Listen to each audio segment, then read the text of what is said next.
ça le trône. Le trône. C'est-à-dire que ce qu'on appelle matriarcat, c'est un mot inventé par un Suisse allemand qui veut dire Das Muschrecht, que lui il traduit par le droit de la mère. Sous-entendu, un droit qu'on a accordé à la mère. Mais nous, on n'a pas ce mot. Le mot qu'on a, ça veut dire le cordon de la mère. Le cordon qui te lie à la mère. Le cordon, c'est ça le matriarcat.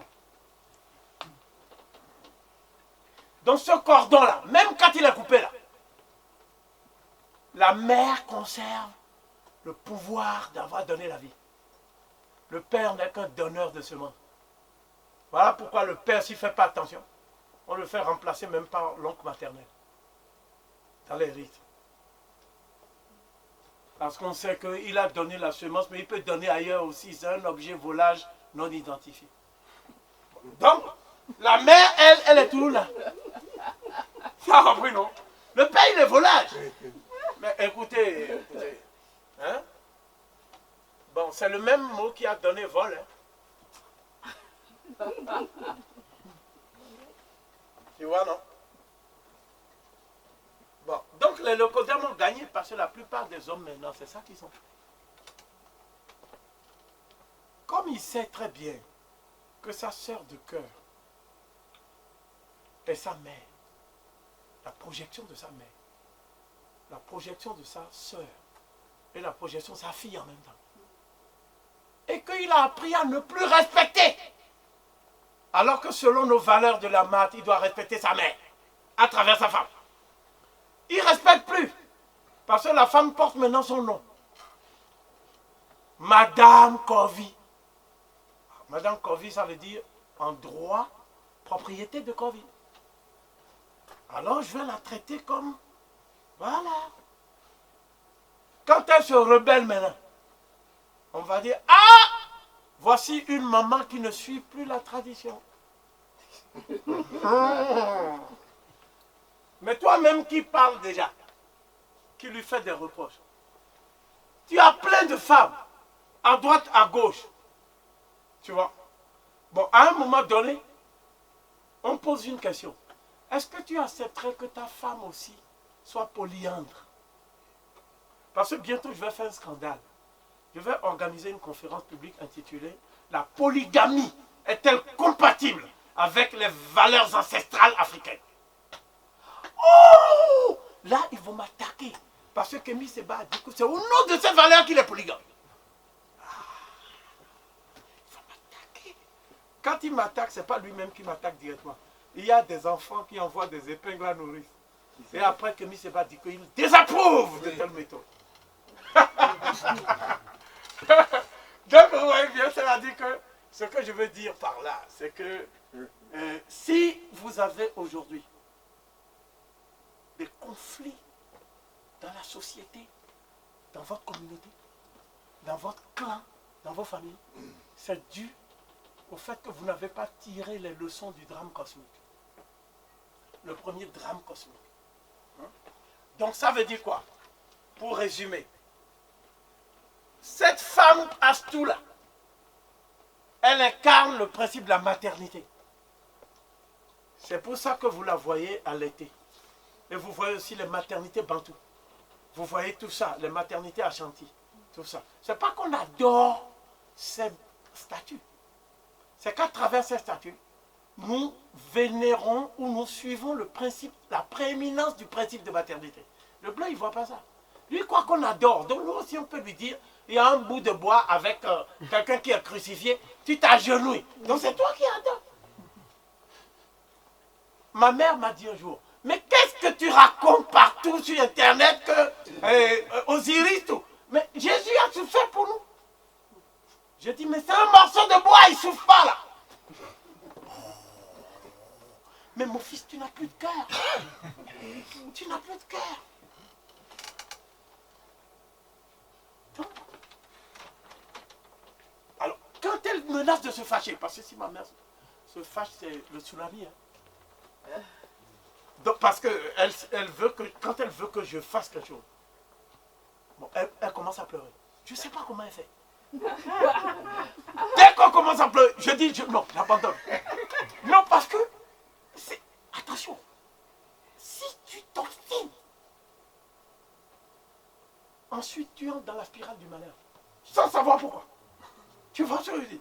Donc je me suis, jusqu'à ce qu'un jour, elle a pleuré en disant qu'il faut que je rentre dans une église.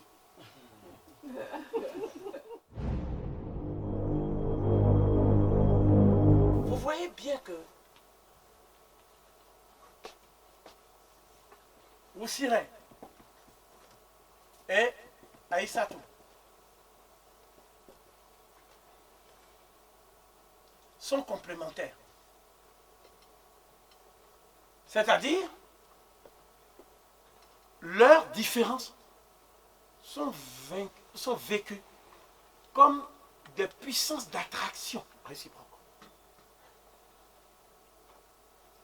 Je dirais comme ça autrement, en disant que les deux sont attirés par l'énergie qui agit comme une force d'aimantation, comme un main. Tu vois, les mains, c'est comme ça. Tu vois. Mais cette attirance est en conflit avec la répulsion. Parce qu'il s'agit de trouver un moyen de faire corps. De faire corps. Or, la femme, elle a trois qualités. Quelle que soit la femme. La première qualité que la femme a, c'est qu'elle est empathique. C'est une résilience. La deuxième qualité, elle se sacrifie. C'est le sacrifice. La troisième qualité, elle est patiente. Mais le jour, la coupe est pleine, c'est là où tu vis l'enfer. Là, ce n'est plus la femme qu'on connaît. Elle devient Sekhmet, Sakamatu, c'est-à-dire la lionne. Et elle te fait vivre des choses. Tu peux même la tromper, tout ça, tu dis chérie, vraiment, et puis comme nous maintenant, on ne sait plus même faire le Kama Sutra. Donc on saute comme des bœufs sur la femme. Tu sautes comme un bœuf, elle te réceptionne. Et puis après, toi-même tu sens que non. C'est toi-même qui sens que non. À la fin, elle n'a pas besoin de te dire, mais vite, lève-toi. Tu te lèves toi-même, où est ma serviette? Parce que, il n'y a pas d'empathie. Il n'y a plus les qualités propres à notre maman Aïssatou. Parce que Aïssatou, c'est la mère idéale. C'est la sœur idéale. Et c'est la fille idéale. Mais elle peut devenir maintenant la mère fatale. Plus idéale. Hein? Et c'est ça que nos femmes sont en train de devenir maintenant. Nous assistons à une rébellion insurrectionnelle des femmes fatales afro-féministes. À l'heure actuelle. Et le Locodem sachant que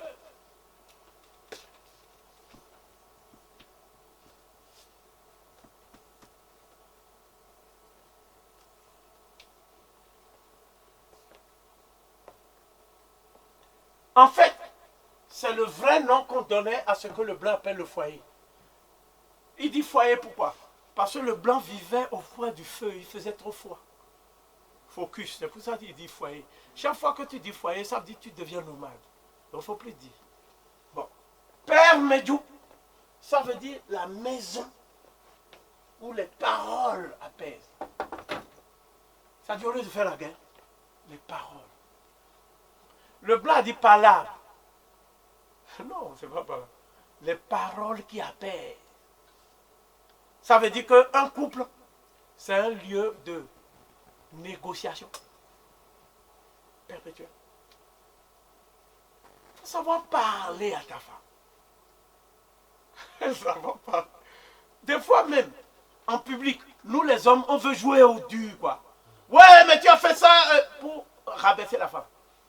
C'est dans la chambre que t'attends.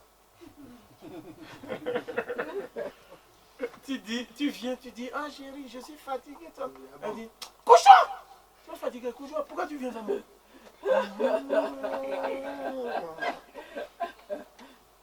Tu vois, non? C'est très important. Ça veut dire quoi? Ça veut dire que le rôle du père de tous les pères, que lui il est, c'est quoi? C'est d'assurer par la négociation, la médiation et ce qu'on appelle la mutation, mutation. Assurer l'ordre dans le foyer.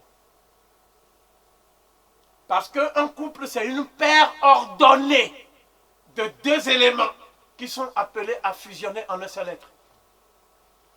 Et cet être-là, c'est votre enfant. C'est ça un couple. Pour le noir. Voilà pourquoi ils ne peuvent pas écarter Gaba. Ils ne peuvent pas écarter Teflou. Ils ne peuvent pas écarter. Voilà pourquoi le noir, son modèle de la famille, c'est une famille élargie et étendue. Le blanc, c'est une famille nucléaire. C'est-à-dire moi, madame, le chien, le chat et un enfant que j'ai adopté en Afrique. C'est ça l'avenir pour eux. Ou alors, plus compliqué, papa, deuxième papa.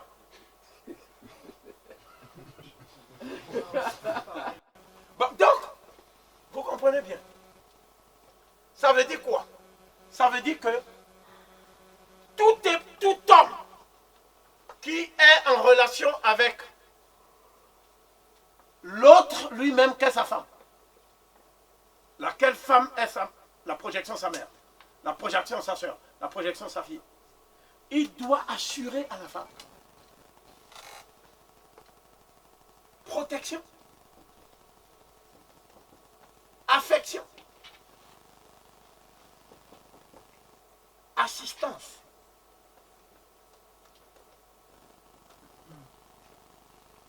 Et sur les enfants, il doit exercer l'autorité. Parce que les enfants peuvent être en furie quand il n'y a pas d'autorité. Quand il n'y a pas de règle. Donc l'homme a l'autorité. Mais la femme a le pouvoir. Et le jour où l'homme utilise la force physique pour ravir le pouvoir à la femme, il met la maison dans le chaos. Parce qu'il ne sait pas exercer ce pouvoir. Ah, voilà. Il ne sait pas. Voilà pourquoi la femme avait le pouvoir juridique d'abord. Parce que la filiation utérine est la plus sûre en système de matriarcat. Par exemple, moi, je peux être né d'une femme. Et la femme me dit, voici ton père. Je suis obligé de la croire. Mais je n'étais pas là quand ils ont fait. Donc bêtement, je dis papa. Mais la même femme peut te dire, ah, ne l'appelle pas papa. Hein. On est en France. Hein. Appelle le tonton. Et si le monsieur dit, appelle-moi papa, ça veut dire que le monsieur, il est encore africain. Bon, donc, ce que je veux dire ici, pour que vous compreniez bien, c'est que Oussiré, Aïssatou, c'est elle le pilier de la maison. La colonne vertébrale de tout l'édifice. C'est pour ça qu'aux Antilles, on l'appelle potomitan. Ouais. Elle est colonne vertébrale. L'homme, lui, il apporte seulement un certain nombre de choses qui sont liées au fait qu'il peut aller à la chasse, il peut ramener des choses, mais ce n'est pas lui qui gère. Voilà. Je peux même aller plus loin. Tout homme est géré par sa femme à son insu. Voilà. Parce que on m'a fait croire, parce que c'est un jour que j'ai compris. On m'a fait croire que c'est moi qui drague une fille. Mais c'est la fille qui choisit. Moi, j'ai fait l'imbécile. J'ai dit que ouais, je faisais le malin, qu'il y a un dieu qui s'appelle comment? Cupidon. Ah, la femme a dit, tu as choisi un mauvais mot. Cupide. Après, elle a dit, bon, je t'appelle plus tard. Je lui ai dit, madame, quand on a des bons moments, il ne faut pas finir ça comme ça. Elle a dit, c'est moi qui décide si c'est fini ou s'il y a un autre épisode. Et c'est là où j'ai dit, bon, rendez-vous au prochain épisode. Parce que je suis un optimiste. Donc, le problème qui est posé ici, qui est central, c'est comment le noir gère la maison de la parole, de la médiation, la maison, et comment le noir lui-même est géré par sa femme. Parce que vous allez voir le contraire. Nous entrons dans un deuxième couple maintenant. Ce couple, Souti, Soutin, Satou, Sata, voilà. C'est un albinos. Un. C'est-à-dire déficient en énergie. Déficient en mélanine. C'est un albinos. Donc il a un problème avec le soleil. Ou les rayons du soleil. Voilà pourquoi il n'agit jamais dans la lumière. Pourquoi on l'appelle cet lombrien, l'ombre. Il aime l'ombre. Il aime l'obscurité. Il aime... Bon. Deuxièmement, là je viens maintenant au locodère. Voilà. Deuxièmement, il est bègue. C'est-à-dire il a un usage problématique de la parole et du verbe. Quand il utilise le verbe, c'est pour blesser, c'est pour offenser, c'est pour agresser. Mais il faut voir un discours d'Hitler, un discours de Cécile Rhodes, un discours de Léopold II, un discours de Napoléon Bonaparte. Vous allez crier. Vous allez crier. C'est un torrent de paroles haineuses. Troisièmement, il est jaloux. C'est-à-dire, il n'aime pas que ce que lui n'est pas capable de faire, quelqu'un d'autre fasse, quitte à l'aider après. Il préfère que personne ne fasse rien. Comme ça, on va dire qu'il est au même niveau d'incapacité, d'incompétence que l'autre. Donc tout son travail consiste à empêcher l'autre d'agir pour le bien de l'humanité. C'est pas possible ça. Parce qu'il croit toujours qu'on compare. Quand l'autre réussit, c'est qu'on va dire que lui l'a échoué. Non! Personne ne te regarde même. Puis on ne sait même pas ce que... On sait très bien que tu ne sais pas le faire. Quel est ton problème? C'est comme ça que le blanc est avec nous. Le blanc ne sait pas faire correctement la musique. Donc il va venir, il va dire, je suis le king. On dit, hein? Ça veut dire roi, mais dis donc, est-ce que tu mesures? Bon, danse, on va voir. Il va commencer à faire des trucs bizarres. Il oublie que pour danser, il faut regarder le soleil. Il faut avancer avec, yeah, mais ces gens s'amusent avec les nègres. Bon. C'est Elvis Presley. King de quoi? Tu vois? Il y a un autre qui dit qu'il est le Zoulou blanc. J'ai dit, mais tu n'as pas honte de dire Zoulou. Johnny Clegg. Mais par contre, c'est des Noirs qui font équipe pour lui donner l'argent. Savuka. Il est avec Savuka, que tu appelles Savuka. Il y a un autre qui a dit rappeur blanc, Eminem. Dans les chansons, il insulte sa mère. C'est bizarre. Et il vend beaucoup, hein. de disques parce que toute l'industrie est pour lui. Tu vois, parce qu'on sait que c'est le plus nul. Tu vois, on a dit le pelé blanc. Bon. Donc vous remarquerez que chaque fois, c'est le noir qui a le talent. Et l'exception, c'est un blanc. Qu'on veut présenter comme le... Non, on ne peut pas dire ça. Parce que normalement, le boss, c'est celui qui bosse. Or, le blanc, il laisse nous, on bosse. Et il récolte. Tu vois, non? On veut donc présenter le Oui, voilà. comme le modèle. Le modèle. Ils vont nous dire qu'ils ont la musique classique. Non, la musique classique même. Un jour j'étais venu, ils ont dit, tu vas voir ce que tu vas voir. Écoute, j'écoute seulement. Je me mets à dormir. Il me réveille, j'ai dit, tu me réveilles pourquoi? Il dit, mais écoute. J'ai dit, non, j'ai marre du Chopin. C'est Chopin. Quand tu veux faire la musique classique, fais aller chez les Nubiens. Faut aller. Et ces gens s'amusent avec Covid. Bon, donc, ce qui est important, c'est de comprendre. Donc, le locodème, non, le nomade, disons les choses sérieusement, qu'est-ce qu'il a encore comme problème? Il est violent. C'est-à-dire, il aime montrer que c'est celui qui utilise la force qui a le dernier mot. Mais quand il ne peut pas avoir la force, Seth ne peut pas se battre avec Osiris. Osiris, c'est tout le contraire. Il est très très noir.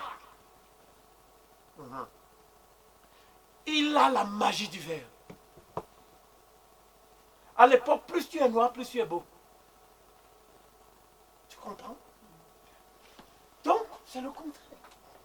Alors il va utiliser la force. Mais la force qu'il utilise, c'est la ruse. Diabolique. Il ne va pas venir se battre. Viens, on se bat. Quand on se bat, ça s'appelle la lutte nubienne. La lutte sénégalaise. La lutte ceci. Mais toi, tu refuses la lutte. Tu vas loin et puis tu fais des choses trappes. C'est pas gentil. Viens, on se bat. Quand on finit le premier, on appelle ça lutter. Même au Cameroun. Quand on a fini de lutter là, le premier qui est fatigué, il dit, je n'en peux plus. À ce moment-là, on se lève et l'autre lui rend hommage. En disant, tu as quand même tenu longtemps. C'est comme ça qu'on fait chez les nègres. Mais eux, ils sont fâchés. Tu vois, Bordeaux, il utilise le vice. Le vice. La roublardise. C'est ça qu'il utilise. Roublard. C'est pourquoi que les Dogons l'ont représenté dans son totem comme un renard pâle, albinoïde, qu'on appelle Yorugu chez les Dogons. C'est un renard. Tu vois déjà le mot. Bon. Ensuite, il est stérile. Alors là, c'est ça qui fait que il est capable d'engloutir la terre entière par sa haine. Il est stérile. C'est-à-dire qu'il n'aura pas de postérité. Il n'aura pas de renard comme lui. Donc comme il est stérile, tout ça, il va compenser ça par la perforation sodomique. Et il va faire ça contre Horus. Tu vois? Donc c'est eux les homos. Seth même, c'est un homo. Tu vois? Un pédéraste. Seth. Donc, parce que il a beau faire, il n'y a pas, rien qui sort. Donc il préfère aller chercher dans ce qu'on appelle le puits d'emmerdement. C'est là-bas que lui il est à l'aise, il flotte. C'est là, tu vois. Et puis il a un tout petit truc. Goné. Tout petit truc. Tu vois. Ça veut dire que la nature n'avait pas prévu des gens comme ça. C'est là, que tu vois là. Goné. En plus, non seulement Goné, mais il est aussi atotonon. Vion. Ça veut dire, il est incirconcis. La chair bouge comme ça. Non. Donc, est-ce que tu comprends? Comme ça. nous disons que la dernière chose qui fait que Seth n'est pas, il n'est pas sociable. Tu vois, quand il est en communauté, il cherche toujours des crânes, non, des poux sur le crâne d'un chauve. Des problèmes. C'est un être à problème. Donc la seule qui pouvait vivre avec lui, c'est Nabintou.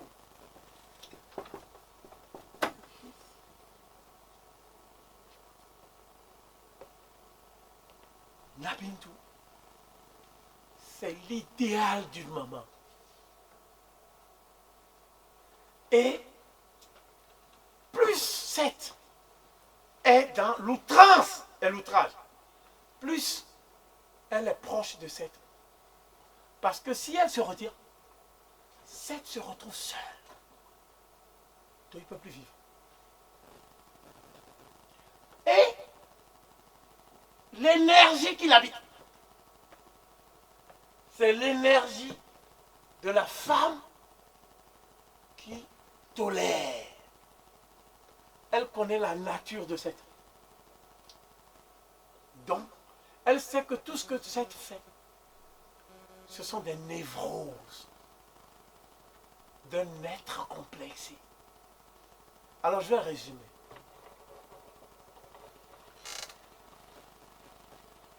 Seth, c'est l'égrégore de tous les leucodères. Voilà. Donc, Seth, il a la caractérologie et la psychologie comportementale du leucodère. Seth, il est ce qu'on appelle typhon. Parce qu'il déchaîne la tempête. Quand il est quelque part, c'est la bourrasque. Il emporte tout sur son passage. Donc tout le monde cherche à s'éloigner de lui. Mais plus grave, comme il n'a pas d'enfant, il transforme ses excréments en êtres qu'on appelle des sétiens. C'est-à-dire il transforme. Donc c'est quoi? Comment il transforme ça? Par la sorcellerie. Seth, c'est le premier maître de la sorcellerie. Les blancs que vous voyez là, quand vous lisez Sade, le marquis de Sade, vous voyez que le personnage qui remplace la femme, c'est une poupée qu'on perce partout, qu'on attache, bondage, qu'on fait tout ça. Donc il reproduit ces rites dans l'industrie pornographique. Ces gens-là, que tu vois, ces gens qui nous parlent de droits de la femme. Tu vois, j'exagère à peine. Je dis même que je suis en deçà de la réalité pour pouvoir être correct. Donc, vous voyez, c'est-à-dire qu'en plus de ça, c'est-à-dire que les premiers qui ont fait la sorcellerie dans la vallée du Nil, c'était les 9 arcs. C'est qui les 9 arcs? C'est les 9 peuples ennemis héréditaires de la race noire, dont nous parlerons. Et qui ont encore des descendants, dont certains dirigent la République arabe unie d'Égypte. C'est pour ça que j'ai dit tout à l'heure, qu'avons-nous fait pour laisser le corps de nos ancêtres dans la main de nos pires ennemis? On n'avait pas les moyens. Non, c'est toi qui dis ça. C'est moi le professeur.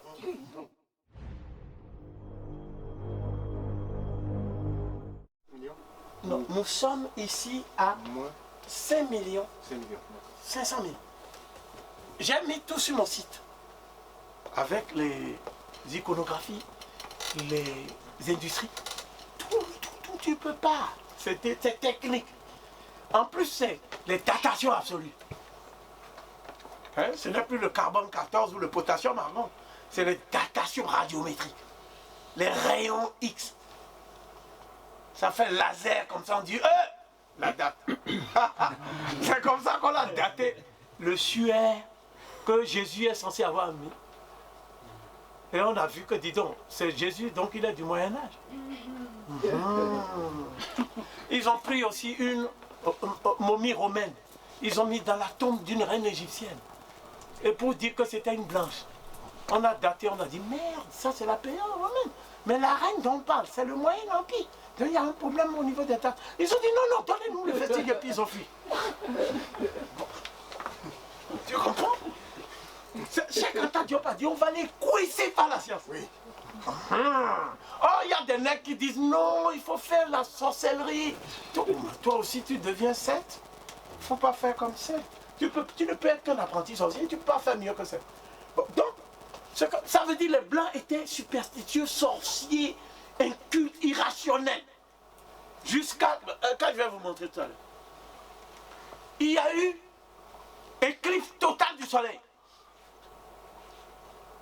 Et Thalès et les Ioniens, c'était avant qu'ils n'aillent étudier chez nous. Ils ont couru en croyant que c'est la fin du monde. Donc il y en a qui piétinaient d'autres. Éclipse seulement, il fait noir quelques minutes, après c'est bon. Donc il a fallu un astronome égyptien pour leur expliquer, ne courez pas. Thalès. Bon, donc, tu comprends, non? Mais c'est même ça qui a fait que mon fils est parti à l'école. La prof a dit que non, Thalès c'est le premier savant au sens informé du nom. Et mon fils a dit, madame, je m'étonne qu'on puisse vous payer à mentir et à raconter des fadaises. La dame dit quoi? Je suis professeur, je suis certifié. Mon fils a dit, non, madame, ne vous fâchez pas. Je n'ai pas dit que ce que vous avez dit, vous avez fait exprès. J'ai dit que vous ne connaissez pas Cheikh Anta Diop et vous ne connaissez pas mon papa. Sinon, vous n'auriez pas menti. Tout ça, c'est faux. On dit, Imhotep, vous êtes exclu de la classe. Il sort, il dit qu'il sort à cause de... C'est la bonne cause. Parce qu'il ne peut pas accepter des falsifications et tout ça. Donc il y a 2 autres Maliens qui sont sortis avec lui. C'est des effets de banque. Oui. Après on me convoque. On dit mais comment? Voilà comment il a parlé. Donc je dis qu'en ce qui concerne les mots qui ont été utilisés, ces mots relèvent manifestement de la maladresse. Donc nous disons qu'il a péché, voilà, par le ton. Mais en ce qui concerne le fond, ce qu'il a dit est irréfutable. Oh! Donc vous confirmez? J'ai dit absolument. Mais c'est vous qui lui dites alors? J'ai dit, c'est moi qui lui enseigne à la maison à détecter les falsifications de l'école. Ah bon? Donc vous l'encouragez? J'ai dit, mais bien sûr. Et mon fils prend la parole alors que je ne lui ai pas donné la parole. Et il dit, madame, à partir de là, maintenant, quand vous dites des choses, il faut faire gaffe. Ça, c'est du Covid tout quartier. Parce que les chiens ne font pas de chats. Il fait du bruit alors qu'on peut le virer là. C'est ça qu'on appelle des boucantiers. Bon, donc, tu vois bien, non? Parce que le père assure la protection. Mais bien sûr, s'il n'y avait pas de protection, hein, mais il allait revenir avec les 4 pattes pour dire qu'il demande pardon. Là, tous les élèves disent, dès que le cours commence, la dame parle même d'autres choses. Elle parle des dolmens, tout ça. Il y a un arabe qui demande à mon fils, est-ce qu'elle a falsifié encore? Attends, tu comprends? Donc, ce qui est important, c'est qu'à partir de 4 millions, tu entres dans un processus jusqu'à 600 000 ans. Donc on quitte le stade des hominidés, c'est-à-dire les cousins lointains de l'homme. On entre dans le genre Homo. Homo. C'est-à-dire que le volume du cerveau est tel que maintenant, il est capable non seulement de cueillir, de chasser, mais de planifier un plan de survie dans un environnement hostile. Il met en place la chasse rituelle. Et c'est là où on va dompter maintenant les domestiquer les animaux sauvages. Vous croyez que tous ces animaux-là, qu'on appelle aujourd'hui des animaux, choses, vous ne croyez pas qu'on les a domestiqués? Ça a pris du temps. Mais, l'homo habilis, ça veut dire il peut maintenant, avec la pierre, chasser les animaux, il est habile. Homo erectus, ça dit il est debout. Et maintenant, il va à la conquête du globe. On est à moins 400, moins 200. On arrive ici vers moins 300 000. Hein, la chronologie est donnée. À partir de moins 200 000, il devient Homo sapiens sapiens. Mais un peu avant lui, dans une région qu'on appelle la Zambie actuelle, le premier Homo sapiens archaïque apparaît. Quelle est la différence? L'Homo sapiens archaïque peut chasser, faire des trucs, mais il ne peut pas inventer la technique. Et il ne peut pas organiser socialement. Il vit toujours dans la nature, dispersé. Ça veut dire que quand il tombe sur une femelle, il fait broum broum et puis il fuit. Il n'assume pas, il est bizarre. Bon, donc, c'est ça qu'on appelle, ici en Europe, l'homme de Néandertal. Or, il se focalise sur l'homme de Néandertal parce qu'il pense que l'homme de Néandertal s'est métissé avec l'Homo sapiens sapiens et que ça s'est fait en Europe. Tu vois? Mais en fait, l'homme de Néandertal n'a pas pu s'adapter à la transformation écologique qui s'est opérée, les mutations qui se sont opérées à partir de la vallée de l'Homo. N'est-ce pas? Et donc parce que tout dépend aussi du climat. Tout dépend aussi des saisons. Les cycles réguliers des saisons. Tout dépend. Et tout est question d'adaptation. Il n'a pas pu s'adapter. Donc, il y a eu une évolution buissonnante. On appelle évolution buissonnante. Une évolution qui a abouti à la mort d'une espèce. Une espèce a disparu. Voilà. Disparu. C'est arrivé aux dinosaures. C'est arrivé à beaucoup d'espèces. Hein? Ça c'est arrivé aussi. Tu vois, même des lémuriens. Hein? Bon, bref. Ils ont disparu en Afrique, mais ils ont réussi à prospérer en Europe. Non, c'est-à-dire que les animaux, vous savez, au tout début, il y avait un seul continent. Vous voyez? Et il y a une secousse sismique, un tsunami prolongé, qui a duré 40 000 ans. Et qui a fait qu'une partie du continent est partie vers l'Amérique latine, l'Amérique. Tu vois? Une autre, c'est l'Océanie. Même ça n'existait pas à l'époque. C'est un fragment. L'Europe s'est détachée de là. L'Eurasie. Les initiés appelaient ce continent unique. Donc c'est remarquable que nos ancêtres connaissaient ce continent unique. Il l'appelait le Gondwana. Le Gondwana. C'est un mot kenyan. Le Gondwana. Et celui à qui on rattache ça alors que nos ancêtres connaissaient, ça s'appelle la théorie de la dérive des continents. Si vous regardez sur internet tout de suite, vous faites Google, la dérive des continents, vous allez voir Wegener. Wegener, on associe son nom en disant c'est lui qui a inventé ça. Mais on connaissait avant sa naissance, la naissance de sa grand-mère, des arrières. Bon, donc, tu vois non, Wegener. Bon, donc, l'Afrique est le seul continent qui n'a jamais bougé. C'est le seul qui n'a pas bougé. Donc c'est à partir de l'Afrique qu'on mesure la trajectoire des dérivations continentales. Et à partir de là, on peut aussi prévoir les prochains tremblements de terre. À partir de l'Afrique. Et le pôle d'observation où on peut le faire, c'est ici. C'est ce qu'on appelle l'équateur. Mais en fait, c'est ce qu'on appelle... Bon, je ne vais pas entrer dans ça parce que c'est compliqué. Si j'entre dans ça, ça devient d'autres sciences. Tu vois? Mais en fait, je mets ça en réserve. Au cas où quelqu'un s'amuserait. Bon. Parce que quand tu vas avec les porcs, les cochons, dans les endroits où ils se... dans leur excrément, lui il s'amuse. Mais pendant ce temps, toi tu te salis. Tu vois? C'est pour ça que je ne vais pas dans des lieux de salissure. Je dis je suis puissant. Je fais des conférences publiques, je ne me cache pas. S'il y a quelqu'un qui dit que c'est faux, qu'il vienne à ta mairie. Ils ont dit que il y en a qui ont dit qu'ils vont venir. Mais je les attends toujours, c'est comme dans la pièce de Beckett. En attendant Godot. La seule action qu'il y a dans la pièce, c'est que Godot n'est jamais venu. Ils ne sont pas suicidaires, ils ne vont pas s'amuser avec Covid, c'est très très dangereux.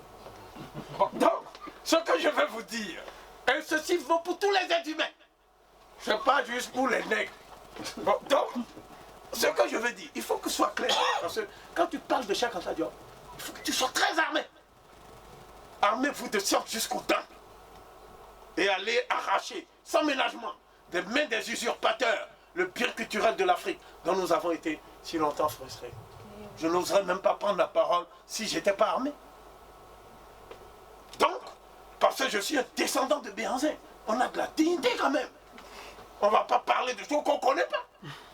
Bon, donc, ce que je veux dire ici, pour que ce soit clair, lorsque on dit homo, c'est le mot pour dire celui-ci. Même actuellement en italien, dans toutes ces langues. Donc le blanc ne connaît pas le mot homme. Il ne sait pas c'est quoi l'être humain. Le mot qu'il utilise, mais c'est homme, c'est un indéfini. C'est étant-ci. C'est pour ça que ceux qui sont venus avant, ils les appellent ancêtres. Donc le problème, c'est qu'il ajoute sapiens, sapiens. Bon, mais nous aussi on dit l'homme anatomiquement moderne. On peut dire ça aussi. Sapiens. Alors le premier sapiens c'est quoi? C'est que il a la capacité et la faculté d'avoir une connaissance totale de l'univers à travers la maîtrise de ses lois. Mais ça ne veut pas dire qu'il doit détruire l'univers. Ça ne veut pas dire qu'il doit détruire la nature. Parce que s'il détruit la nature, il s'auto-détruit. Puisqu'il fait partie de la nature. Ok? Donc, pour l'Européen, une fois que les Noirs ont perdu l'initiative historique, leur projet est devenu être maître, possesseur et dominateur de la nature. Pour en jouir jusqu'au plus extrême excès. C'est ça le projet du blanc. Le blanc, il veut que toute la nature soit à sa disposition. Qu'il exploite jusqu'à ce qu'il n'y ait plus de fonds marins.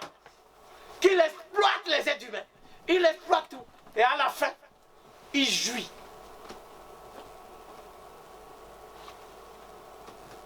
Mais tu lui dis, mais c'est quoi ta jouissance? En fait, tu jouis. Il dit nirvana.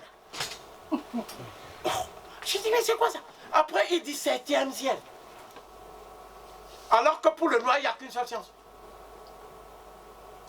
Donc le noir est un savant polyvalent. Le blanc tend à la spécialisation par l'émiettement. C'est le blanc comme ça là. Donc il peut venir maintenant pour dire, je suis spécialiste de la botanique. Mais je ne suis pas spécialiste des plantes de la France. Je suis spécialiste des plantes du Sénégal. Dans ce cas, il est ethnobotanique. Je dis, mais c'est les mêmes plantes. Non, il dit non. Non. Les plantes du Sénégal ne réagissent pas de la même façon.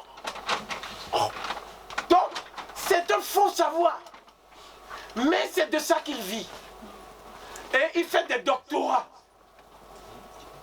Et il enseigne aux Noirs dont les parents connaissent mieux. Et à la fin, quand il est dans l'impasse dans les disciplines académiques, on appelle ça les apories, le raisonnement aporétique. Ils sont dans l'impasse. Par exemple, aujourd'hui, la cosmologie est dans l'impasse. C'est-à-dire, on ne sait pas si c'est la relativité d'Einstein ou la mécanique quantique de Niels Bohr. Donc, on tourne en rond. Donc, on dit que, ah, il y a des trous noirs qui viennent encore d'arriver. Les étoiles noires, l'énergie noire, le fond noir. Tout est noir. Tu vois, non? Donc ça veut dire si tout est noir, c'est le nous. Oui, c'était pas pour nous. Il ne fallait pas dire aussi bim bang, des trucs comme ça.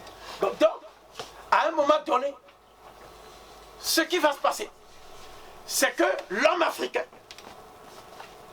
pourquoi nous disons que les premiers hommes qui sont apparus en 200 000 sont nécessairement noirs? Pourquoi nous disons ça? Est-ce que c'est parce que nous voulons imposer le fait que la couleur noire, c'est une norme. Non. Voici les 3 raisons. Elles sont toutes scientifiques. Pourquoi Gobineau dit que la race blanche a une suprématie? Il n'y a aucun argument scientifique. C'est ça la différence. Vous voyez? Donc eux, ils disent que Cheikh Anta Diop fait du gobinisme noir. Alors, j'ai dit, mais c'est quoi le gobinisme noir? Ils ont dit, c'est un racisme à rebours. Mais ils ne savent pas que les mots ont un sens. Parce que le racisme à l'endroit serait plus décent. C'est-à-dire la suprématie blanche, c'est décent. C'est la réaction du noir qui devient indécente, qui devient l'afrocentrisme, qu'eux-mêmes ont inventé. Bon, quoi qu'il en soit, tenons-nous en fait. Voici les faits. Alors, ce que je vais faire là, c'est un scénario que vous allez marquer l'odyssée de l'espèce humaine dans l'espace planétaire. C'est ça le scénario que je vais faire là. Un organisme animal ou humain ayant l'épiderme débarrassé de son pelage, c'est-à-dire une peau nue, ne peut vivre ou survivre dans la région où l'homme est né, c'est-à-dire entre l'Ouganda, le Kenya et l'Éthiopie, ce que j'appelle le triangle des Bermudes, ne peut vivre, survivre, sans être protégé par un écran de mélanine.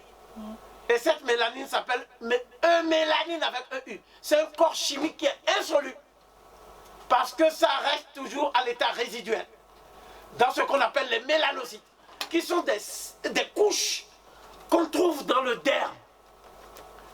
Et ces mélanocytes renvoient des grains de mélanine à la lumière artificielle.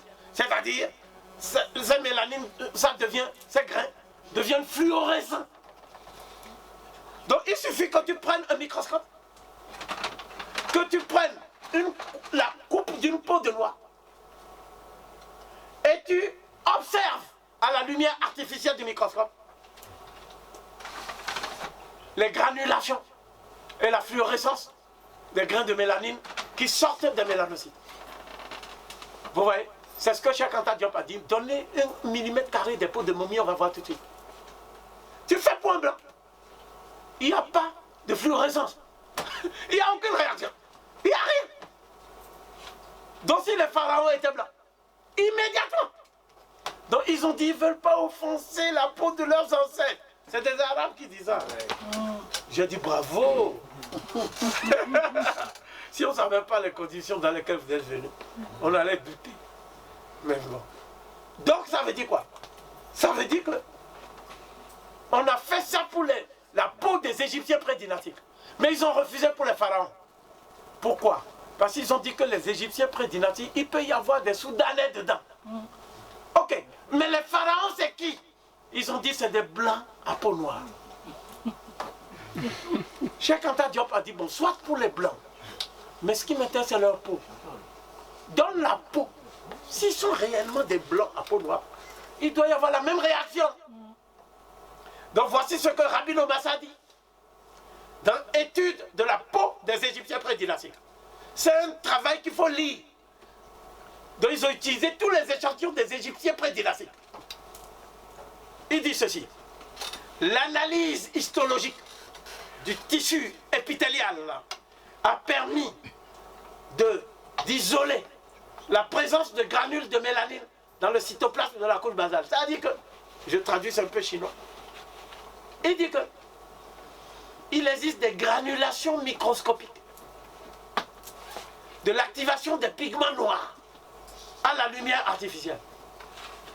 Donc si c'est la lumière naturelle, l'émission des rayons ultraviolets du soleil, directement cancer de la peau, si tu es blanc. Donc tu ne peux pas survivre là. Voilà le premier argument.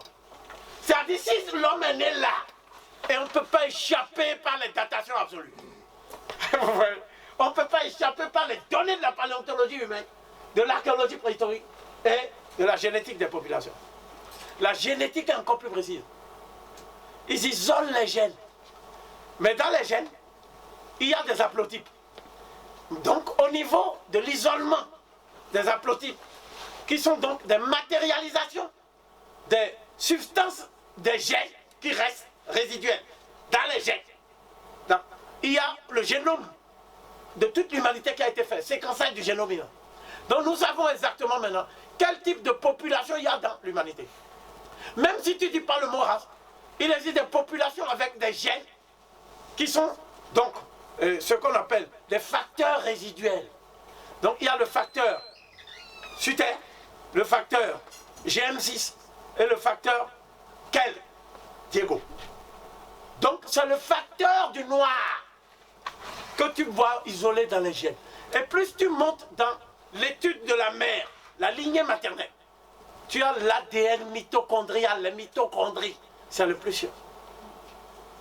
Maintenant, il y a le chromosome Y qui vient corriger les trajectoires de l'évolution des migrations des premières populations.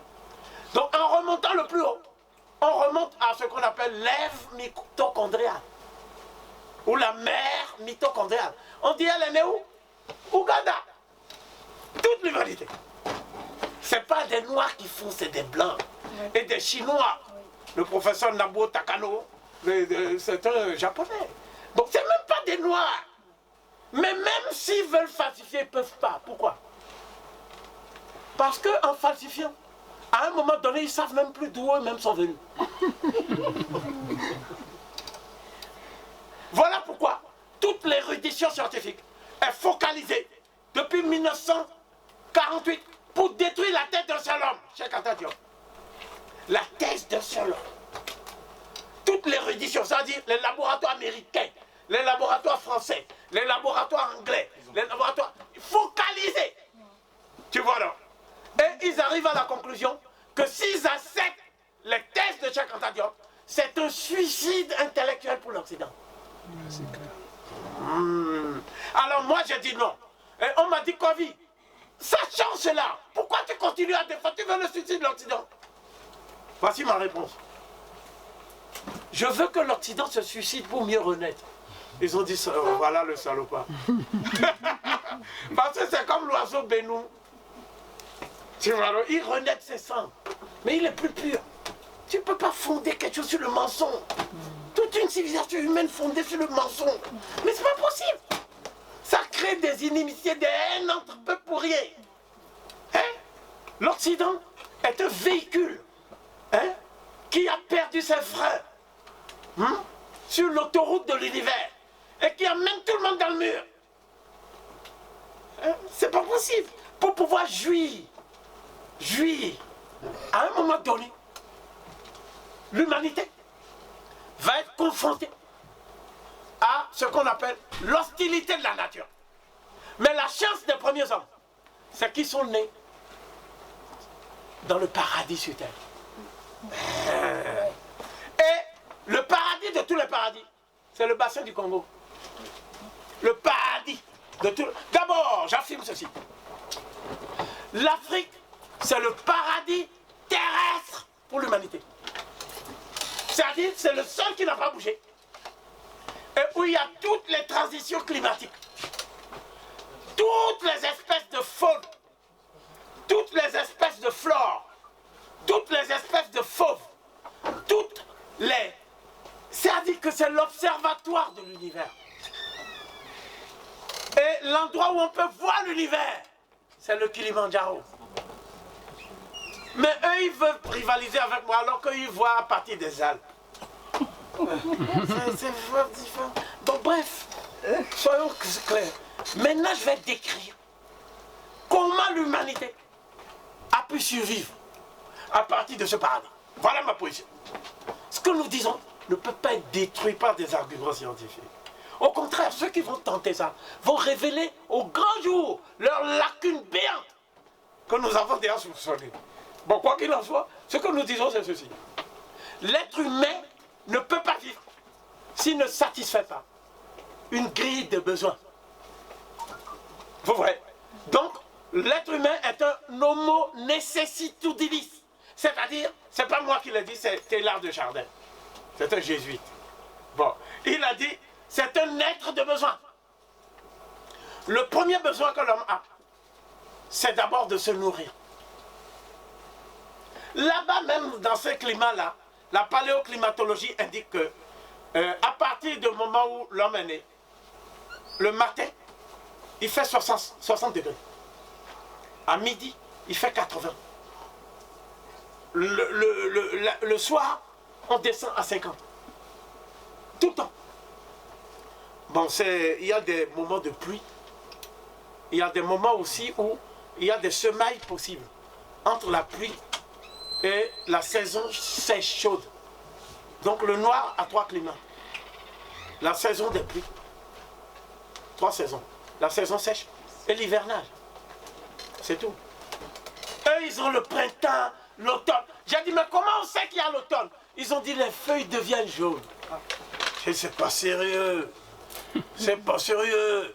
Le problème du noir, c'est que l'homme noir avait tellement d'abondance que les premiers hommes, les paléodémographes, ont dit qu'il y avait au moins 2 millions de personnes dans cet espace. 2 millions de personnes. C'est normal parce que quand vous voyez le nombre de sites archéologiques, c'est hallucinant. C'est là où tout se passe en fait, pour le scénario de l'homme. Il n'y a rien en Europe. Rien. Évidemment, il y a 1 ou 2 Homo erectus qui vont aller vers l'Asie. Mais nous parlons de l'homme anatomiquement moderne, l'Homo sapiens. C'est de ça que nous parlons. Les Chinois, ils ont dit qu'ils descendent de l'Homo erectus. Mais aucun Chinois n'a dit ça, c'est des idéologues qui disent ça et vous les écoutez. Non, Les Chinois, c'est des savants, ils disent qu'ils sont descendus de l'Homo sapiens venu d'Afrique pour aller en Chine. Voilà les thèses qui sont soutenues aujourd'hui à l'université de Beijing, à Pékin. Mais il ne faut pas confondre les thèses d'Internet avec la recherche scientifique. Il faut les revues spécialisées, il faut voir les fouilles. Il y a des rapports de fouilles. C'est ça que je dis aux Africains. Comme ils racontent des trucs, je dis non. Écoutez, il faut les rapports de fouilles. Il faut qu'on ait des instituts scientifiques. Tu vois, les Allemands ont. Tout le monde a. Mais les pays africains n'ont pas. Ils sont obligés de prendre les trucs sur la France qui ne leur donne pas. Ils ont peur de financer les gens comme vous parce qu'ils vont être mal vus par la France. Non, Si. nous on n'a jamais demandé à être financés. Non, mais Oui, les j'ai chercheurs, compris. il nous faut les chercheurs. Non, ils ne seront pas mal vus par la France. Il y a maintenant des Français qui nous demandent discrètement maintenant, donnez-nous les résultats. Ah. Ouais. Mais nous on leur dit, mais vous avez quand même le CNRS. Ils ont dit, ils mentent tellement que nous savons de quel côté est la vérité. Bon, donc le problème aujourd'hui, c'est que c'est les Noirs américains qui financent les Africains. Thalès s'est rendu en Égypte où il a discuté d'égal à égal avec les prêtres. Ok? Bon. Maintenant, si tu t'arrêtes là, toi tu vas dire que Thalès, il a le même niveau que les prêtres. C'est quoi même les prêtres? Bon. Mais si tu prends le grec ancien, voici ce que le grec dit. Le même texte dit ceci. Eupai dote. Upo ton hieron en Egypto. Donc eupai dote en grec veut dire conduire un enfant. Parce que païs, païdos, c'est ça qui a donné la racine. Quand tu dis pédopsychiatre, pédophile, ceci c'est l'enfant. Donc on a conduit Thalès. Eupai dote, conduire, tenir comme un enfant. Thalès. Celui qui a été d'égal à égal. On l'a conduit comme un enfant. Upo, ton hieron. Upo, ça veut dire sous l'autorité, sous la direction, impérative. Ton hieron, ça veut dire les détenteurs de la science sacrée. C'est ça qui est devenu prêtre. Hein. Ça veut dire le mec, il est là, il regarde le ciel et puis il ne fout rien. Il attend Dieu. Mais nous, c'est des savants qu'on appelle prêtres. Et on appelle leurs étudiants savants. Est-ce que c'est normal? Thalès est savant de quoi? Avant de savoir quelque chose, il faut apprendre. Je pose 2 questions.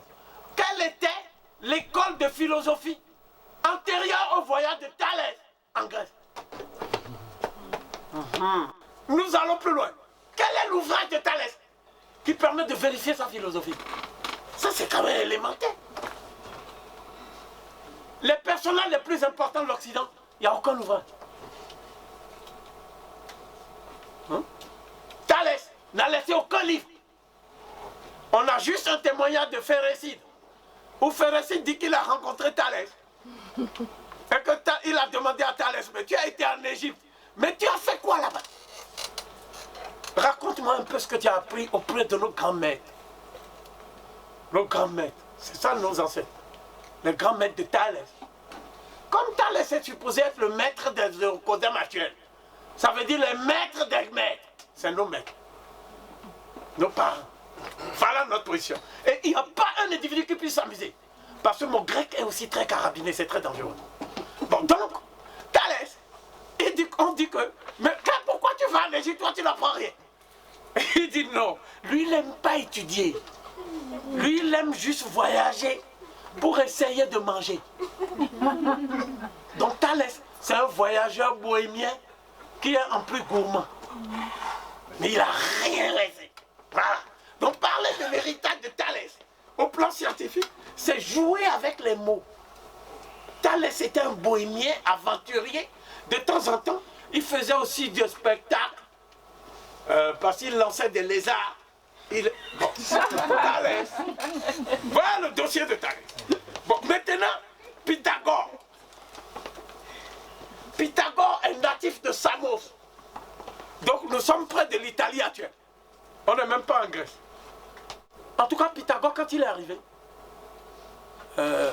il avait 32 ans. Chez nous. Il voulait étudier des choses qu'on étudiait à 9 ans. Il y a un problème de classe, d'âge. Bon, on a dit Thalès, en attendant que ceux qui ont 9 ans aient ton âge, on va te faire des travaux pratiques. Donc on l'amène pour creuser des trous. Du matin au soir. Quand il creuse, tu connais les blancs aussi. Il fait un peu d'effort physique, il se couche. Il dit, il fait chaud, mais mec, quelle est cette histoire? Je suis venu étudier les mathématiques. Donc, pour qu'il fuit, parce que c'est le tyran de Samos qui l'a envoyé, Polycrate. Polycrate, ça veut dire tous les pouvoirs. Le pouvoir de vie ou de mort. Tu vois, comment quelqu'un comme ça peut faire la démocratie, avoir inventé la démocratie? C'est pas sérieux. C'était tyran. Son titre, c'est tyran de Samos. Tyran, c'est son titre. Bon, donc, à un moment donné, que se passe-t-il? Pythagore supporte 10 ans. Travaux pratiques de 10 ans. Bon, il dit qu'il s'en va. Et il y a Sarclum-Néfer, le grand prêtre qui a formé Platon aussi, qui a formé Eudoxe. Son nom signifie le fils du dieu Cloum est parfait, ou parfait est le fils du dieu Cloum. Donc lui il dit non, il faut avoir pitié, le gars il a fait 10 ans. On dit à Thalès, bon si on te dit encore 2 ans, tu vas creuser encore. Comme ça on va voir ta bonne volonté, il a encore creusé 2 ans. Arrivé à 12 ans, il dit mais j'ai tout creusé, vous aussi. C'est là où on a dit à Pythagore, bon tu vas changer de nom. D'abord tu vas être circoncis. Parce que les enfants qui vont étudier avec toi, ils sont tous circoncis. Et tu rentres dans aucun temple si tu n'es pas circoncis. En plus ton hygiène corporelle. Parce qu'en fait, quand Pythagore se déplace, tu sens l'odeur à 1 kilomètre. Tu vois là? C'était des gens, des puanteurs terribles. Ils n'aimaient pas l'eau. Ils disaient, pas se fâcher, je vais prendre ma douche, mais quand il va pleuvoir. Bon, mais comme il ne pleut pas, tu es là, tu schlingues comme ça là. Pythagore, il n'y avait même pas de déodorant. Bon, donc, à un moment donné, non, les nègres aussi ont souffert pour leurs narines. C'est pour ça que je te dis. Donc, à un moment donné, Thalès, Pythagore, on dit, bon, la pitié, on lui fait ça. Mais on lui fait ça au milieu de 8 enfants. Donc tout le monde voit son sexe. Tu vois? Ça, ils ne mettent pas dans les livres. Et donc son vrai nom c'est Mnemarkos. Donc en fait, son nom, c'est le nom du dieu Ta. Parce qu'il a été initié à Memphis. Ta-Our. Ça veut dire Ta le grand. Tu vois, tu prends l'inscription de Tchabaka. La première ligne c'est les Nétérous sont venus à l'existence en Ta. Ta le grand qui siège sur son trône. Tu vois là. Et Ta le grand c'est Ta-Our. Mais les règles de correspondance phonétique font que quand tu prends un W en français, ça devient un G en anglais, ça devient un G en français. C'est la même chose pour l'égyptien et le grec. Tu vois? Donc Our devient Goura, Pythagora. Taour, Pythagora. Pita, ça veut dire la pitié. C'est un oracle où il y a le totem qui a le serpent Python. Comme au Bénin, nous on a les mêmes rites que les Memphis. Tu vois, Taour, Pythagore. Bon. Donc Pythagore, on lui apprend 3 choses. La première chose, c'est l'écriture des hiérogrammates, c'est-à-dire l'hiératique. On lui apprend l'écriture des décrets administratifs. Ça s'appelle le démotique. Et à partir de là, on lui dit, tu veux faire quoi? Il a dit, je veux apprendre la musique. Donc on lui apprend les gammes diatoniques, on lui apprend les instruments, on lui apprend tout ça. Ensuite, tu veux quoi? Il dit, je veux savoir comment quelqu'un naît et meurt. Quelqu'un meurt et renaît. Donc on lui a appris, mais il n'a pas bien compris. Donc il a créé la métempsychose qui est un paradoxe.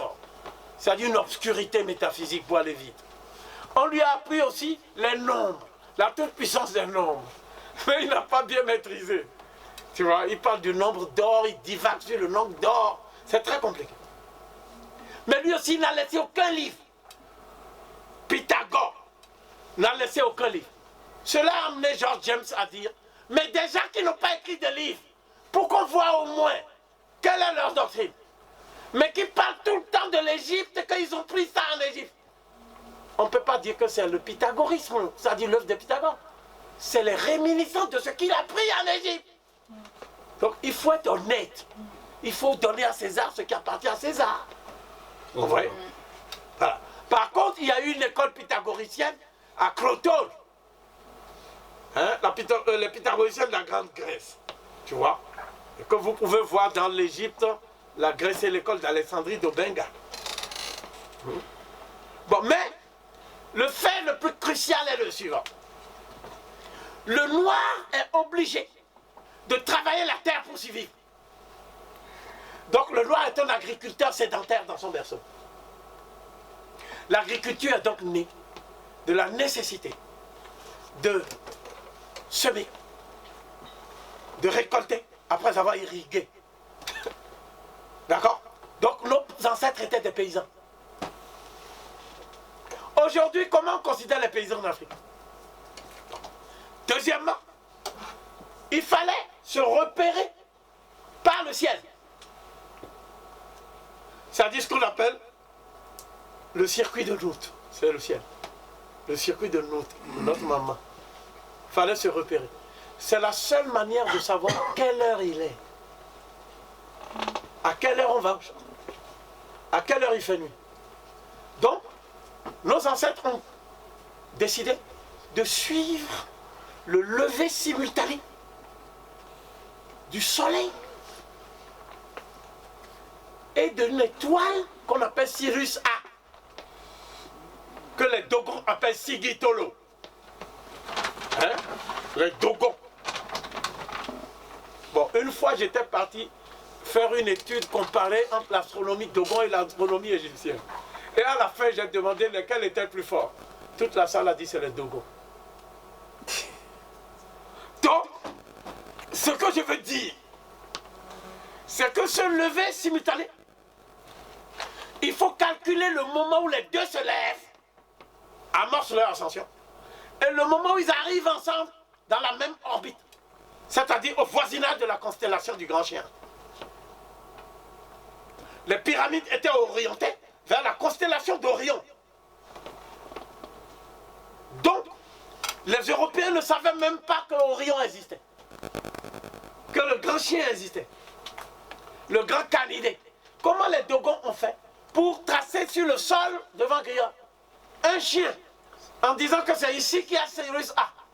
C'est qu'ils connaissaient les oscillations de la constellation. Dans tout triangle rectangle, le carré de l'hypoténuse d'un triangle rectangle est égal à la somme des carrés des deux autres côtés. Ok, de l'angle là. Donc ça veut dire que pour faire un théorème comme ça, il faut savoir déjà comment on mesure les pyramides. Il faut connaître la chambre sépulcrale de Khéops. Parce que la chambre sépulcrale de Khéops, c'est un parallélépipède. Bon, je suis parti sur Africa numéro et j'ai expliqué tous les savants avec Aïssa Thiam. Ils n'ont pas vu le danger au début. Et au bout du 10e, ils ont donné l'ordre. Il faut que Gomez, allez, il faut le dégager. Parce qu'il y a les Noirs qui créent des clubs au Togo, au Bénin, en Haïti, en disant qu'ils veulent étudier leur vrai savoir. Ils ne veulent plus aller à l'école du mensonge. Donc Gomez est devenu même ingérable. Et c'est là où je dis que je vais étudier aussi les savants européens. Ils ont dit, mais il va les saquer. Il n'y a pas de savants européens. Ça n'existe pas. Pour l'Antiquité tout au moins. Il y a des plagiaires et des gens qui taisent leurs sources. Bien. Donc, ce que je vais dire ici, c'est que c'est comme ça que le calendrier astronomique est né. Le calendrier dont je parle, c'est le calendrier astronomique. Mais il y a le calendrier lunaire. Et il y a le calendrier civil aussi, que Pharaon utilise. Mais le calendrier astronomique est utilisé par les détenteurs de la science sacrée. Tu vois, là, les savants. Tu vois. Et Nagabawa, dans son ouvrage intitulé The Exact Sciences in Antiquity, excusez-moi pour mon accent de fait là, il dit ceci: This calendar, il parle du calendrier égyptien, is the only intelligent calendar which have never existed in human history. Nous traduisons, ce calendrier égyptien est le plus intelligent des calendriers qui ait jamais existé dans l'histoire humaine. Nagabawa. Nagabawa est un Européen. Pourquoi il l'aurait menti? Nagabawa. Et il publie tous les calendriers pour qu'on voit. Et il dit voilà, à partir du moment où eux, ils ont mal compris le calendrier égyptien. Donc ça a donné des années bissextiles. Ça a donné un mois de février plus court. C'est bizarre. Alors qu'ils avaient les 5 jours et pas Gomez. Hein? Donc il y a ça. Bon, ensuite, ils ont inventé la géométrie. Parce que quand il y avait les crues des fleuves, parce qu'il n'y avait pas que le Nil. Dans cette région, il y avait tous les fleuves qui avaient les mêmes noms qu'à l'époque pharaonique. Des lacs. C'est la région des grands lacs. C'est la zone où il y a le plus dense région hydrographique de la planète. Il n'y en a pas plus. Tu vois, il y a le lac Kyoga, que tu trouves dans les textes égyptiens. Il y a le lac Tana, tu es en Éthiopie, tu trouves. Et il y a même les vrais noms que les populations donnent aux lacs qu'ils ont débaptisés. Le lac Albert, le lac Victoria. Les vrais noms. Il y a jusqu'à aujourd'hui. C'est des noms égyptiens, pharaoniques. Tu vois. C'est-à-dire que la géométrie, c'est la mesure des portions de terre, des lopettes de terre, pour permettre aux gens d'avoir des propriétés contiguës sous la direction des maîtres de la terre. Ce n'est pas des propriétés privées. C'est quiconque peut travailler, il travaille à la terre, c'est à lui. La terre appartient à Dieu, au Dieu Geb, Gaba. Ouais. C'est le blanc qui va inventer la propriété privée. Tu comprends? Ensuite, les Noirs devaient aussi inventer, parce qu'ils vivent en société. Ils devaient inventer aussi la diététique. Donc il y avait les plantes qu'on ne devait pas manger. Les plantes qu'on devait manger. Les aliments bâtisseurs, les lipides, les glucides, etc. Pourquoi? Parce que 98% de la population était centenaire. 98% des Noirs étaient centenaires. Donc c'est pour ça que Hérodote dit que c'est le pays des Éthiopiens à la longue vie. Qui étaient les plus beaux des hommes. Bon, quand un grec dit que tu es beau, attention, il y a le mariage pour tous. Fais gaffe. En fait, c'est pour ça que j'avais d'abord dit que ce qui caractérise l'homme, c'est la virilité, pas la beauté. Tu me dis beau, je te donne directement je t'envoie un missile. Parce que tu veux, ça veut dire que tu t'apprêtes à me caresser.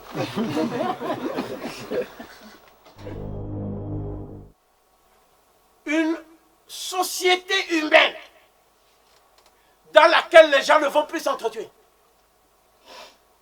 Dans laquelle il y aura plus ce que Hobbes a appelé dans le Léviathan, son ouvrage, la guerre de tous contre tous. Parce que c'est comme ça qu'il décrit le berceau des Indo-Européens. Dans le berceau des Indo-Européens, c'est la guerre de tous contre tous. Et ceux qui ne sont pas forts, ben ils meurent. Plus grave, quand ils meurent, on les mange. Donc on appelle ça le festin des vaincus. C'est-à-dire, il y a un bras, là, qui a été cuit, tu vois encore la main. Et puis il y a un qui arrache, il mange. Ça, c'est pas correct. Bon, donc, en tout cas, moi, j'aimerais pas être dans le plat. Il n'y a même pas de place, il y a même le sol qui mange. Bon, donc, ce que je veux dire par là, c'était les premiers sorciers de l'humanité. C'était les premiers anthropophages de l'humanité. C'était les premiers pédophages. J'entends par là que tu ne peux pas dire que tu aimes un enfant en lui faisant ce qu'ils font. Ce n'est pas des pédophiles, c'est des pédophages. Il faut utiliser les mots comme ça. Bon. Ce sont aussi les premiers homophages, c'est-à-dire homosexuels. Tu vois, non? C'est-à-dire même leur grand philosophe, hein, avant de commencer le cours de philosophie, il dit à Alcibiade, tourne-toi, je vois. Alcibiade vient, il dit, viens mon mignon. Et le cours commence par une première perforation. C'est pas sérieux. Ça, Platon faisait ça, moi je ne savais même pas. C'est Cheikh Anta Diop qui m'a dit, attention, tu fais Platon, ça veut dire que tu fais la pédophagie. Hein. Bon, donc, ce que je veux dire, aucun cours de Platon ne commence par ce qu'il a fait à Alcibiade. Ils ne disent pas. Mais quand tu lis le banquet, qui est son dialogue sur l'amour, mais le mec qu'on est censé aimer, le mec qu'un mec est censé aimer, mais c'est là où tu vois que pour eux, l'amour, le meilleur, c'est l'amour d'un homme avec un homme. C'est là où tu vois, si tu es effaré, tu t'attends à voir une belle fille. Tu vois un mec qui l'appelle mon mignon, mon mignon. Il est peut-être mignon. Bon, donc, je dis ceci. Aucune de ces dérives n'existait dans le berceau africain. Aucune de ces dérives. Mais la densité augmenta. L'accès à l'eau, l'accès à la flore, à la faune, tout ça est devenu rare. Donc nous sommes en présence de ce qu'on appelle une situation malthusienne, au sens strict du terme. Donc les populations sont obligées de quitter le paradis pour aller. Donc, logiquement, c'est ici. Donc du paléolithique supérieur au prédynastique ancien, un groupe va amorcer des migrations. Ce groupe qui était ici, là, nous l'appelons Mounkam. Mounkam. Parce que Moun, qui Moun, tout le monde c'est Moun. C'est ça. C'est ça. C'est pas les nègres. Mounkam. C'est-à-dire que c'est d'abord des êtres perfectibles dans l'excellence. C'est le même mot qui a donné Remetou, Romé, Lomi. C'est le même mot qui a donné tout.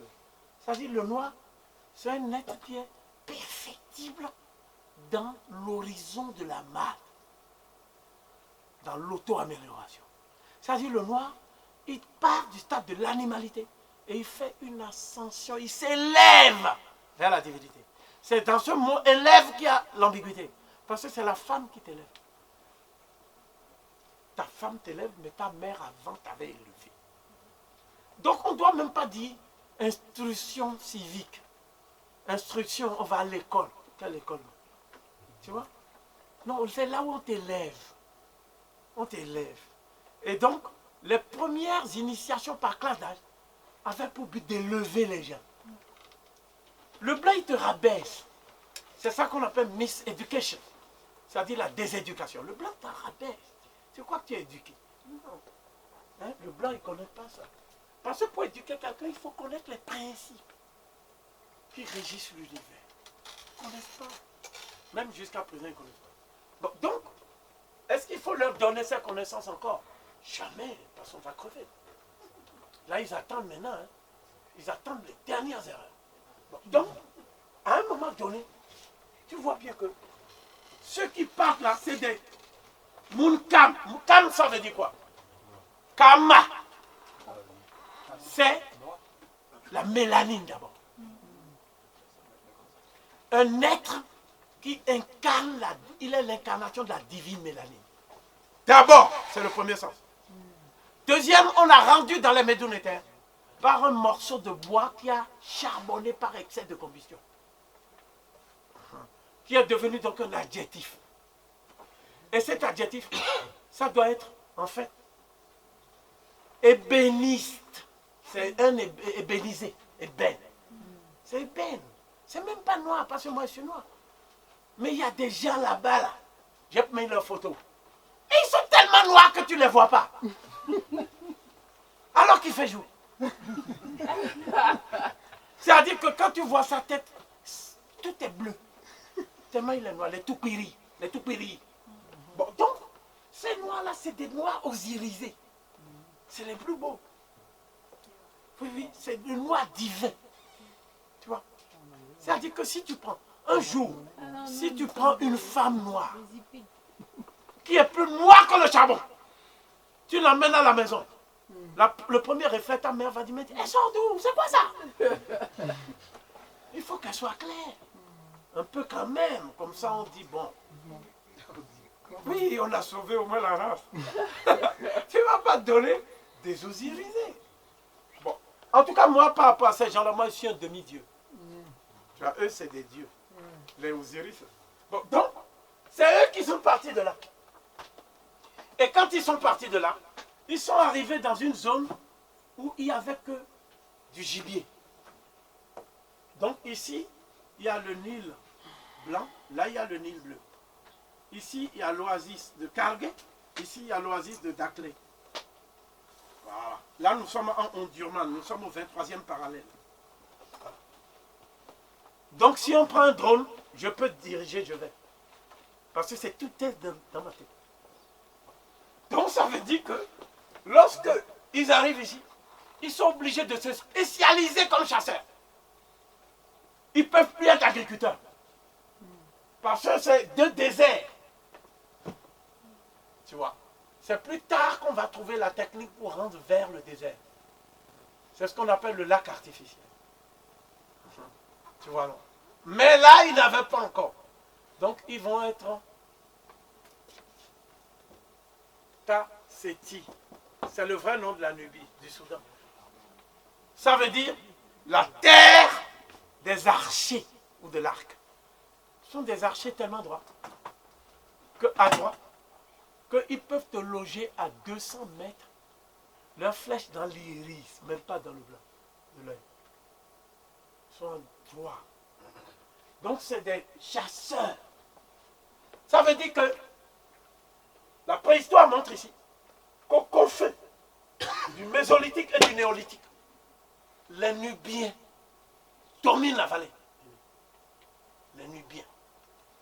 On les appelle les Nubiens pour plus tard, parce que Noub, ça veut dire l'or. dans la langue des Nuba. Et comme c'est des orfèvres, Nuba, ça veut dire les orfèvres. Comme c'est des orfèvres, donc on les a appelés comme ça. Tu vois, non? Mais il n'y a pas que eux là. Il y a aussi des populations qu'on appelle les Kaukau. Eux, ils vivent dans les montagnes. Nous sommes en Libye. Il y a aussi des populations qu'on appelle les Diengue. Les Diengue, comme au Sénégal. Donc, on les appelle les Dinka maintenant. Parce que Ivan Sprechard s'est trompé. Dans la prononciation, il a anglicisé. Tu vois? Il y a des populations. Donc, il y a au moins 2000 populations ici. Qui sont en fait nos ancêtres directs. Nos ancêtres directs des Africains actuels. N'est-ce pas? Abstraction faite de migrations préhistoriques. Sur lesquelles je reviendrai. Là, je parle. Différents groupes, là. Non. C'est-à-dire que moi, ma mère me met au monde avec 4 personnes. 2 frères et un frère. Nous sommes 4. Ok. Nous, on va faire souche. À partir du moment où on va faire souche, à partir de 4 générations, on croit que nous, on a habité toujours la Nubie. Mais en fait, nos parents nous disent non. Vous venez d'ailleurs. Tu vois? Et nous sommes venus ici parce qu'il y a eu des péripéties qui ont fait que, tu vois, et c'est ce côté-là que les Africains actuels ne connaissent pas. Par exemple, Douala, je suis parti. Comme j'avais les amis là. Donc j'ai dit, je veux faire une enquête sur les Douala. On me dit, bon, tu vas au palais du roi de tous les Douala. Donc je vais au palais de Dika Akwanya Bonambela. C'est comme ça qu'on a dit qu'ils avaient. Je vais là-bas. Et il y a des Douala qui me disent, c'est pas notre roi. J'ai dit, mais on a dit, c'est le roi de tous les... Ceux-là, c'est les Allemands qui ont favorisé leur ascension. Parce qu'ils ont exécuté Douala Mangabel, ils ont exécuté ses compagnons, ils ont fait ceci. Mais nous sommes Douala Malimba. Nous sommes Douala ceci. Et quand on remonte, il y a Mbedi. Il y a ceci. Ah! J'ai dit, ok. Quand on dit Douala, donc il faut faire gaffe. C'est la fusion de plusieurs clans matrilinéaires qu'on appelle Douala par commodité. Mais le jour où on va étudier les migrations de ces peuples, on va voir que leur berceau se trouve dans les grands lacs africains. Mais ils sont en train de dire, ouais, ils sont de la côte, Sawa, les autres ne doivent pas les embêter. Et puis ils vendent aussi toutes leurs maisons aux Bamileke. Après, ils viennent se plaindre que les Bamileke sont mauvais. J'ai dit, tu dormais quand tu vendais. Tu les vois en costard. Les Douala, c'est là où j'ai appris à m'habiller. Les Douala, c'est avec eux que j'ai mis les costumes. Les Douala. Marcus Garvey le disait déjà, un peuple ignorant de son histoire est comme un arbre sans racines. Mais j'hallucine de constater encore et toujours les mêmes mots, les mêmes vices à bord. Demande à Tchèque ou Anta et même à Diop. Les nègres ignorent que ses ancêtres sont à l'origine des arts, du monothéisme, la littérature et des premiers systèmes philosophiques.